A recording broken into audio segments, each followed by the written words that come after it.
بيني وبينكم، اولا يعني انا مبسوط برضه، يعني بغض النظر جوميز انا كنت اتمنى فعلا ان المدرب ده يستمر. المدرب ده يا جماعه كان بيبني فرقه حلوه، وكان عنده كوره وعنده لعيبه ويعرف يوظفها، وكانت فرصه لو المدرب ده جات له لعيبه. بس الزمالك بجوميز او بدون جوميز احنا متعودين على الكبوات دي ومتعودين. لكن نتكلم بالعقل شويه، ان احنا عندنا بقى فريق حلو، عندك فريق كوره، فريق فيه شخصيه، فريق فيه كاريزما، فريق ما عادش بيخاف، فريق عندك معلم في نص الملعب الله يديله الصحه والعافيه عبد الله السعيد. لعيب قد ايه مركز 8 بيلعبه، وحتى لما بيلعب 6 بيلعب ما شاء الله عليه 6 8 10. لعيب كبير قوي، بمالي الحته دي قوي يا جماعه، جنب نبيل عماد دونجا اللي بيقوم بدور قوي جدا. يا جماعه انا عايز اقول لكم على مركز 6. مركز 6 ده بيبقى محطه كبيره جدا في الدفاع وفي الهجوم. ازاي؟ يعني الوحيد اللي في 4-3-3 هو الوحيد اللي لازم يستلم. هو بتبقى 4-3-3 كلها مثلثات. مين اللي بينزل يستلم من خط الدرك عشان يطلع؟ هو. مين اللي بيفتح زاويه الرؤيه؟ هو 6. وانا بشوف، انا وجهه نظري نبيل عماد دونجا بيلعبها بشكل حلو جدا، وبيطلع بالكوره وبيسلم وبيتحرك، وحتى في قطع الكوره وازاي بيتحرك مع الكوره في سواء وهو بتبني الهجمه او بتتقطع، دايما اتجاه نبيل عماد دونجا مع الكوره. وانا شايف عامل جيم عالي جدا 6. بس نتمنى يكون في 6 تاني. كان نفسي محمود صابر يا جماعه، كانت امنيتي من الامال ان محمود صابر يكون موجود. بصراحه لعيب كبير واتمنى اداره نادي الزمالك تركز مع محمود صابر. عندك عبد الله السعيد باداء رائع جدا كثمانيه، ولاعيب كصانع لعب وكبيلي ميكر وكمحطه من المحطات الثقيله، رمانه الميزان اللي بيقدر يقف على الكوره ازاي بيقدر يرفع عينه، وازاي تلعب الطويله، وازاي يلعب رساله، وازاي ينزل لتحت لما نبيل عماد دونجا، وازاي بيستلم من تحت، وازاي بيطلع بالكوره، وازاي لما بيلاقي المجال يطلع مصطفى شلبي، وازاي بيلعبها لزيزو. اتمنى يا جماعه قبل ما اروح البعيد، اتمنى ان احنا نبيع زيزو. اتمنى يا جماعه الحقوا بيعوا زيزو. اتمنى بيعوا زيزو والله. احنا لحد دلوقتي ما جددناش لزيزو. في ثانيه في الوقت تلاقي ماضي وما استبعدهاش، صدقوني. بيع زيزو، لو جاله مبلغ بيعه، وبثمنه يا عم هات لعيبه، هتجيب فرقه، هتدفع مديونياتك على الاقل، هتشم نفسك وتقدر تجيب لعيبه كويسه.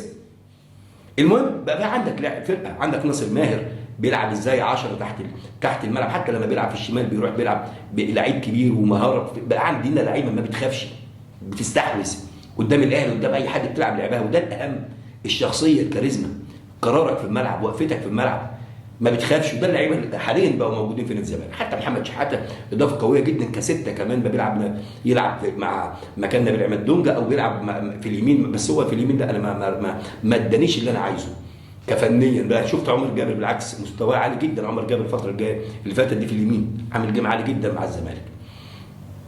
حسام عبد المجيد اتطور ولاعيب منتخب اولمبي ولاعيب دولي. حسام عبد المجيد ازاي ما بيخافش، ازاي بدا يطلع، بدا يطور من نفسه في بدايه الهجمه.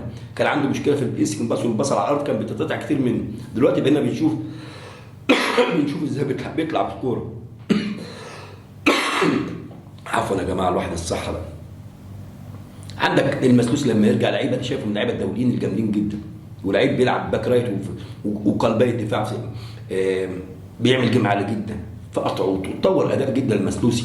فبقى عندك فرقه. عوده الونش بيديك الثقه ان شاء الله، اتمنى يا رب يبعد عنه الاصابه ويرجع لمستواه. عندك فتوح، ربنا بس يهديه لنفسه ويبعد بقى عن الحاجات الوحشه، ويتعظ وياخد عبره من الكبوه اللي وقع فيها. ونشوف فتوح بجد. شوف فتوح بنتاج ربنا يشفيه الاصابه اللي جات له، لعيب كبير باك وظهير ويلعب. مصطفى شلبي يتطور بقى، ونشوف تطوره في نهايه الهجمه، وازاي يخترق من العمق، وازاي يدخل العمق، وازاي يفتح الملعب، وازاي يلعب الواحده ويلعب الوان تو. ممكن يبقى محطه كبيره جدا.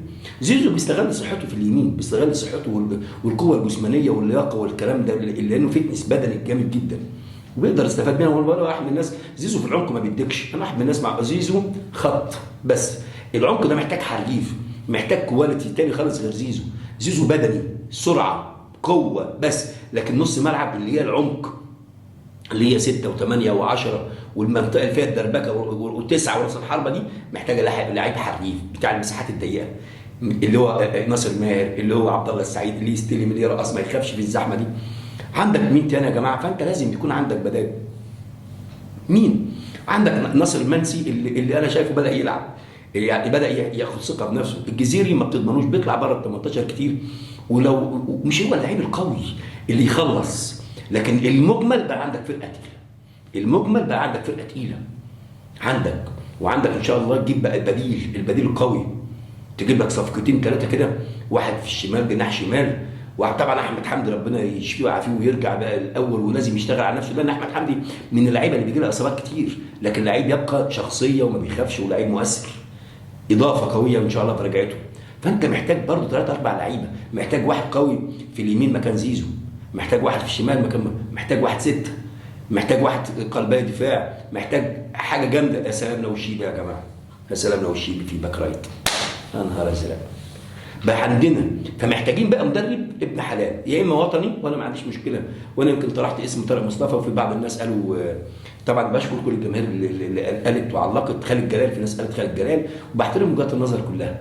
فنتمنى الزمالك الفتره الجايه ان شاء الله، انت عندك فرقه بقى، عندنا شخصيه كاريزما، ما عادش بيخاف، اللعيبه اللي ما بتخافش.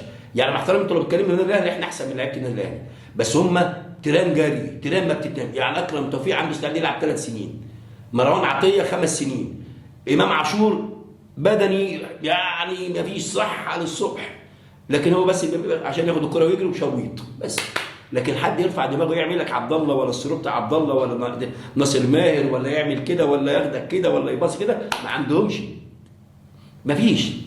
مين بيلعب عندهم تاني؟ مين عندهم؟ حسين الشحات راحت، ما عادش يوجع حسين الشحات اللي كان يقطم ويعمل، خلاص. مين تاني في اليمين؟ تاو كرهوه في عيشته واحتمال يمشي.